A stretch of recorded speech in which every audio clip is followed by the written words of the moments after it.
chest curl போட போகிறேன். So கம்பல்ஸ் வந்து எனக்கு பிடிச்சிருக்குன்னா சென்டர் ஹேண்டில் பிடிச்சிருக்கேன். சென்டர் ஹேண்டில் பிடிச்சி தம் ஃபிங்கர் வந்து டவுனில் தான் பிடிச்சிருக்கேன். ஸோ அதே பேடு ஸோ ஸ்டார்ட் பண்ணுறேன்.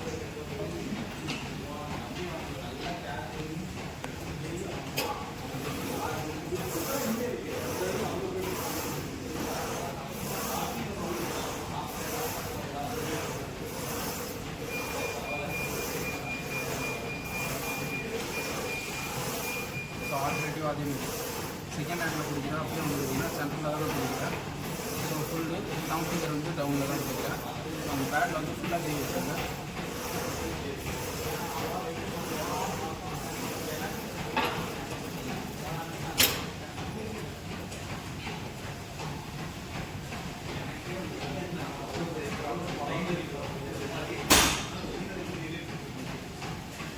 போட்ட வெயிட்டை பார்த்தீங்கன்னா ஸ்டார்டிங் வந்து ஓகே தான். எப்பவுமே ஸ்டார்ட் பண்ணும்போது சின்ன வெயிட்லேருந்து ஸ்டார்ட் பண்ணுவோம். ஸோ இப்போ நெக்ஸ்ட்டு வெயிட்டில் நம்ம பார்க்கலாம். ஸோ நெக்ஸ்ட் வெயிட்டை பார்த்தீங்கன்னா 3 kgலேருந்து ஸ்டார்ட் பண்ணுறேன். ஸோ சேம் அதே மாதிரி தான் தம் ஃபிங்கர் எப்போவுமே டவுனில்.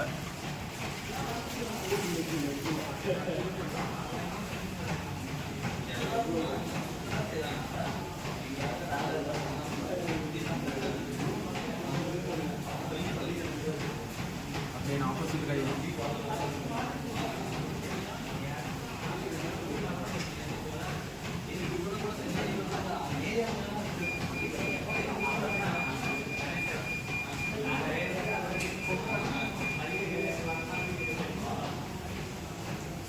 ஸோ இப்போ பார்த்தீங்கன்னா சின்ன வெயிட்லேருந்து தான் நான் ஸ்டார்ட் பண்ணியிருக்கேன். ஸ்டெப் பை ஸ்டெப்பாக அப்படியே வெயிட் இன்க்ரீஸ் பண்ணியிருக்கேன். ஸோ இப்போ வந்து தேர்ட் செட் நம்ம பார்த்துக்கலாம். ஸோ அகைன் நான் பார்த்தீங்கன்னா எடுக்கிறது கொஞ்சம் 1 kg தான் இன்க்ரீஸ் பண்ணியிருக்கேன். ஸோ அதே மாதிரி தான் சென்டரில் தான் பிடிக்கிறேன். தம் ஃபிங்கர் டவுனில் ஸ்லோவாகவே பண்ணுங்கள்.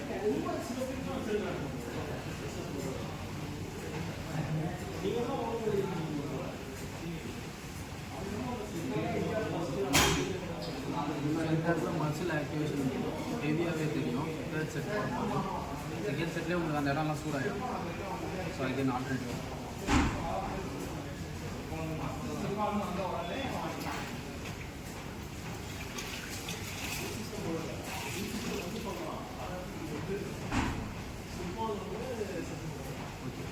அடுத்த செட்டை முடிச்சிட்டோமா? இப்போ உண்டான ஸ்ட்ரெச்சஸ் மட்டும் பார்த்தோம்.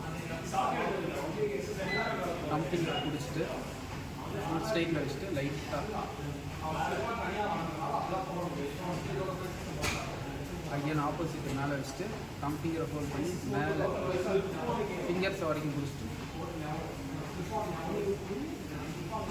அகைன் ஆல்டர்னேட்டிவாக அந்த கையில் தம் ஃபிங்கரை பிடிச்சிட்டு ஸோ இந்த மசில் உங்களுக்கு எழுதுகிற மாதிரி ஒரு ஸ்ட்ரெச்சஸ் ஃபீல் கிடைக்கும். அகைன் ஆல்டர்னேட்டிவ் ஆஃப் ஸ்ட்ரெச் இங்கே பிடிக்காதீங்க, இந்த இடத்துல பிடிச்சேன்.